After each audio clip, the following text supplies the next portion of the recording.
দুইটা পাপ জীবনে করবেন না। দুইটা এমন পাপ রয়েছে জীবনে করার চেষ্টা করবেন, আজকে থেকে আপনারা প্রমিস করবেন এই দুইটা পাপ আমরা কখনো করব না। আপনি নামাজ পড়েন নাই, আল্লাহ তাআলার যদি দয়া হয়ে যায় তাহলে আপনাকে মাফ করে দিবেন।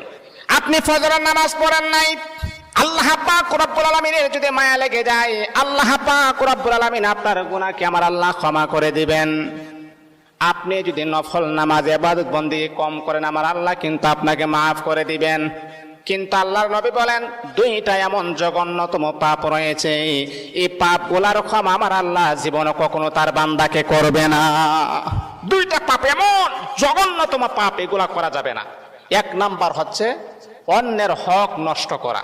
অন্যের হক কখনো নষ্ট করবেন না। আজকে নিজের ভাই বোনের হক নষ্ট করে দেয়, অন্যের হক নষ্ট করা যাবে না। দুই নাম্বার হচ্ছে আল্লাহ পাক রব্বুল আলামিনের সাথে শিরিক করা। যদি কোনো বান্দা আল্লাহ পাকের সাথে শিরিক করেন, আমার আল্লাহ